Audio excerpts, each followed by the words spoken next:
नमस्कार. सुमन्स किचन मध्ये आपलं स्वागत आहे. आज आपण पाक न बनवता कमी तुपाचा वापर करून दाणेदार रवा बेसन लाडू कसे बनवायचे ते पाहणार आहोत. रेसिपीला सुरुवात करण्याआधी तुम्हाला एक निवेदन आहे. अजूनपर्यंत तुम्ही माझ्या चॅनलला सबस्क्राईब केलं नसेल तर सबस्क्राईब जरूर करा आणि हो, रेसिपी आवडली तर एक लाईक नक्की करा. चला तर मग रेसिपीला सुरुवात करूया. तर इथे मी मोठं भांड घेतलेलं आहे आणि त्या भांड्यामध्ये आपल्याला घालायचं आहे, इथे बघा मी कप घेतलेला आहे आणि ह्या कपानेच इथे मी रवा आणि बेसन पीठ मोजून घेतलेलं आहे. घरातली तुम्ही कोणतीही एखादी वाटी किंवा कप घ्यायचा आहे आणि त्याने मोजून घ्यायचं आहे.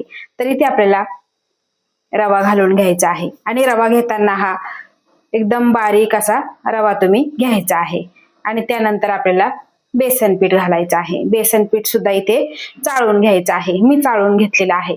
आता हे सगळं आपण हातानेच मिक्स करून घेऊ.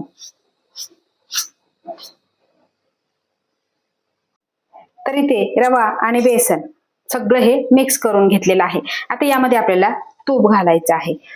तर इथे बघा एक छोटी वाटी भरून मी तूप घेतलेलं आहे. आपल्याला फक्त 4 चमचे यामध्ये तूप घालायचं आहे.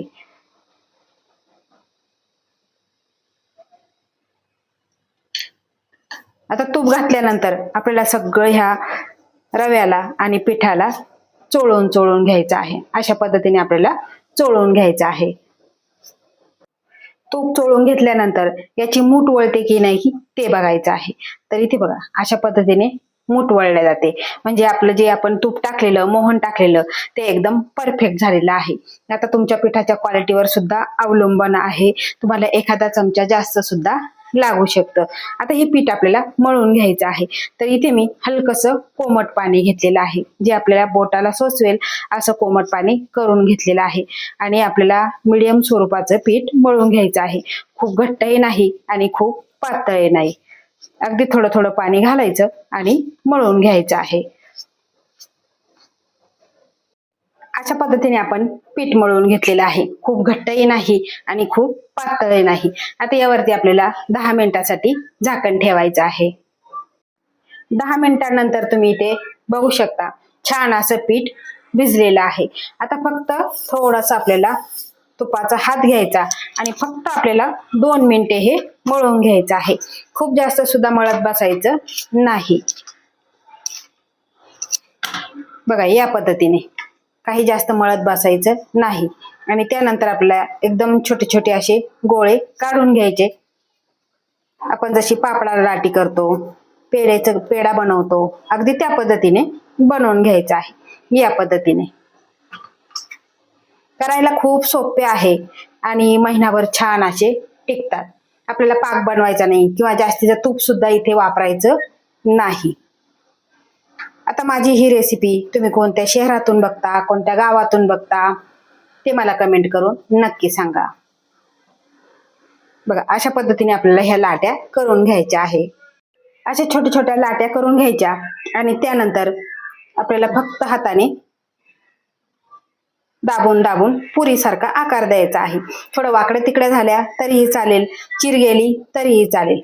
खूप पातळही नाही आणि खूप जाडही नाही.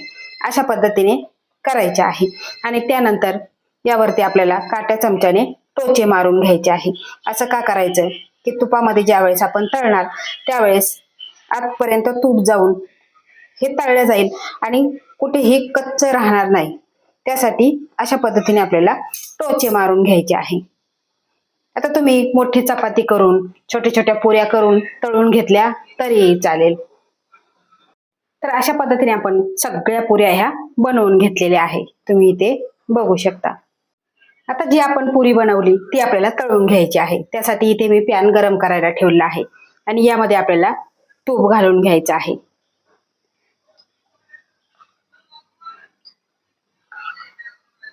साधारण 4 ते 5 चमचे इथे मी तूप घातलेलं आहे. आता तूप आपल्याला चांगलं गरम करून घ्यायचं आहे. आता इथे तूप गरम झालेलं आहे आणि गॅसची फ्लेम आपल्याला मीडियम ठेवायची आहे आणि यामध्ये आपल्याला एक एक पुरी अशी ठेवायची आणि उलट पलट करून आपल्याला हलकीशी सोनेरी रंगावर ही तळून घ्यायची आहे.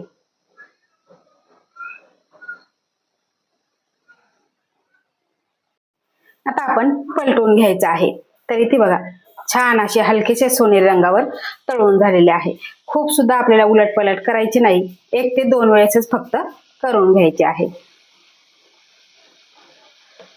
आता खालची बाजू सुद्धा आपण ह्याच पद्धतीने तळून घेऊ.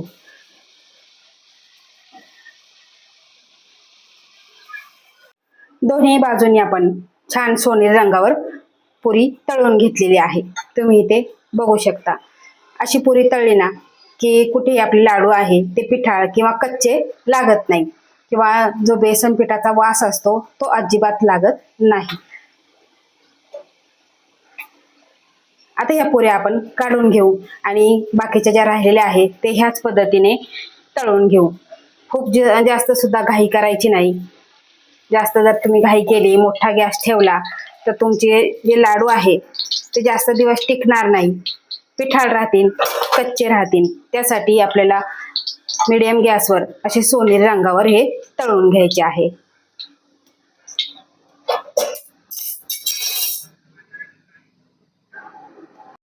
तरी ते आपल्या सगळ्या पुऱ्या या पद्धतीने तळून झालेल्या आहे. आता याचे छोटे छोटे तुकडे करायचे आणि पूर्णपणे ह्या थंड करून घ्यायचे आहे. या पद्धतीने असे छोटे छोटे तुकडे करायचे. आता इथे मी काही सुकामेवा घेतलेला आहे. काजू, बदाम, पिस्ता आणि मगज बी घेतलेला आहे. हे ऑप्शनल आहे, तुम्हाला जर आवडत असेल तर तुम्ही घालायचं आहे.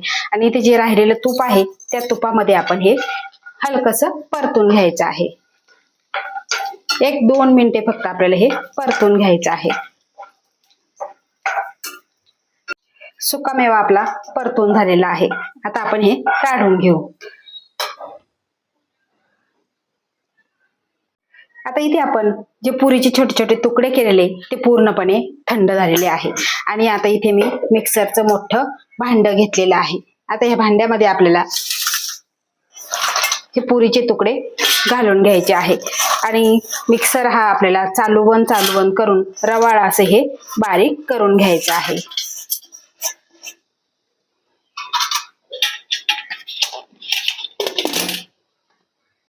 तर मिक्सरचं बटन आपण चालू बंद करून अशा पद्धतीने एकदम रवाळ दाणेदार अशी ही पावडर तयार करून घेतलेली आहे. आता लगेचच आपल्याला मोठ्या भांड्यामध्ये काढून घ्यायची आहे.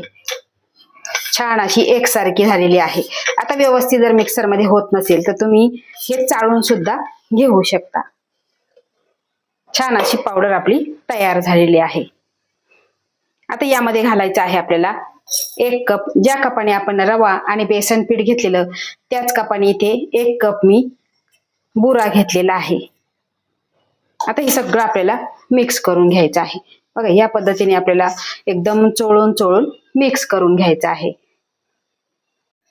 तर इथे दोन्ही हाताने चोळून हे सगळं एकजीव करून घेतलेलं आहे.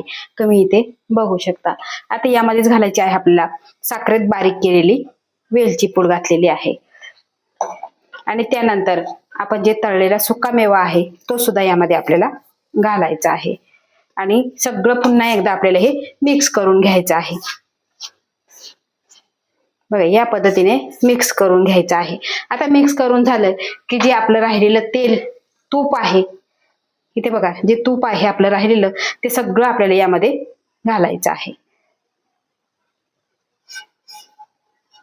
आता हे तूप घातल्यानंतर आपल्याला हे सगळं एकजीव करून घ्यायचं आहे. या पद्धतीने एकजीव करायचं आहे.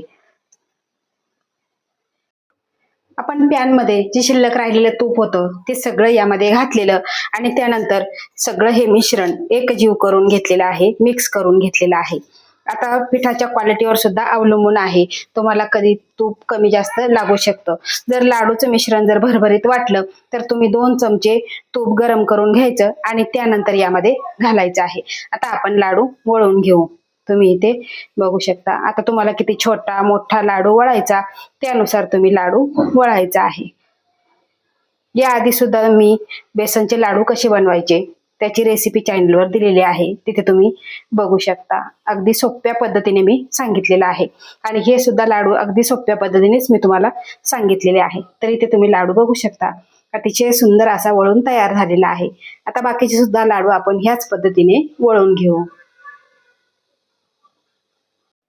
तरी ते आपले सगळे लाडू वळून तयार झालेले आहे. करायला अतिशय सोपे आहे, कारण जे बेसन पिठाचे लाडू असतात बरेच जणांना ते जमत नाही, त्यांचे लाडू बसतात किंवा रेलल्या जातात.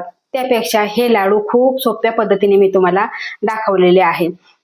तुम्ही इथे लाडू बघू शकता, अगदी छान तोंडात टाकताच विरघळणारा लाडू तयार झालेला आहे आणि महिनाभर छान टिकतो. पण महिनाभर हे राहणारच नाही, कारण ते चवीला अतिशय छान झालेले आहे. आता तुम्हाला रक्षाबंधनला कोणाला गिफ्ट द्यायचं असेल तर असे छोटे छोटे लाडू करून तुम्ही गिफ्ट म्हणून देऊ शकता. बाजारातली भेसळयुक्त मिठाई आणण्यापेक्षा अशा सोप्या पद्धतीने तुम्ही घरच्या घरी ही मिठाई बनवू शकता. तर तुम्हाला माझी रवा बेसनच्या लाडूची रेसिपी कशी वाटली ते मला कमेंट करून नक्की सांगा.